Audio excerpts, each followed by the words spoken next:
Assalamualaikum warahmatullahi wabarakatuh. Waalaikumsalam warahmatullahi wabarakatuh. Terima kasih atas kesempatan yang diberikan. Nama saya Dini Setrilia Labedu. Nama saya Muhammad Sabri Korompot. Saya Irawati Mamunto. Kami mahasiswa dari Institut Kesehatan dan Teknologi Geraha Medika Kota Ampagu. Di sini kami diberikan tugas oleh dosen memberikan penyuluhan singkat mengenai keperawatan bencana untuk memenuhi tugas ujian akhir semester kami. Dan kami akan memberikan penyuluhan tentang bencana tanah longsor yang akan dibacakan oleh rekan saya Sabri Korompot. Tanah longsor merupakan perpindahan bebatuan dan material lainnya dalam jumlah besar secara tiba-tiba atau berangsur yang umumnya terjadi di daerah terjal dan tidak stabil. Perlu diingat, daerah yang rawan bencana longsor yaitu yang pertama, daerah yang terjal di kaki bukit. Dua, daerah dengan lereng tersusun oleh tanah, mudah lepas dan padat pemukiman. Peringatan dini alami tanah longsor yang pertama, muncul retakan lengkung memanjang pada lereng.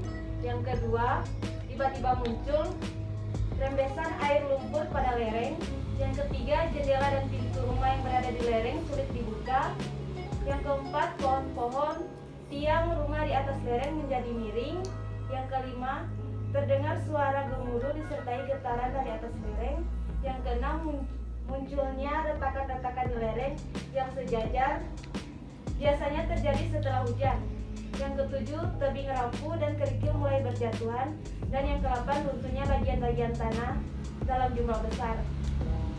Bagaimana caranya agar siaga terhadap longsor? Yang pertama, memilih dan menentukan beberapa lokasi yang bisa dijadikan tempat penampungan jika terjadi bencana.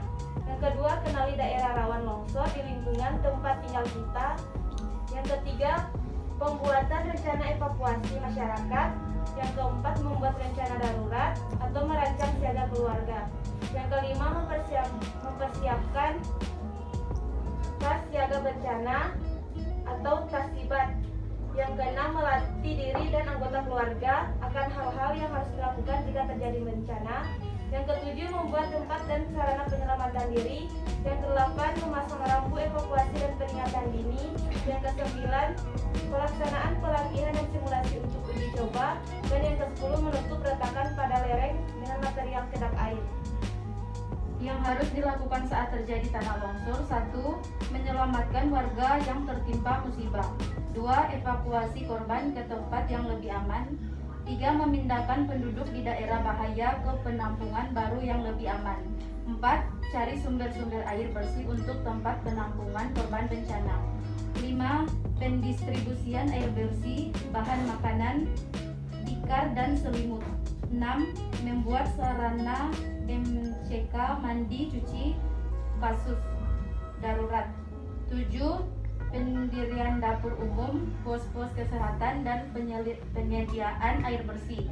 8. Tutup lokasi bencana, hindari kerumunan massa. 10. Segera hubungi pihak terkait seperti kepada desa, lurah atau camat agar kejadian bencana dapat ditangani secara terkoordinasi. Yang harus dihindari agar tidak terjadi tanah longsor: 1. Mendirikan bangunan di atas pada lereng rawan longsor. 2. Mencetak kolam atau sawah beririgasi di atas pada lereng rawan longsor. Melakukan pengalian di sekitar lereng rawan longsor. Menebang pohon sembarangan pada dan sekitar lereng rawan longsor. Tinggal di bawah lereng rawan longsor. 6.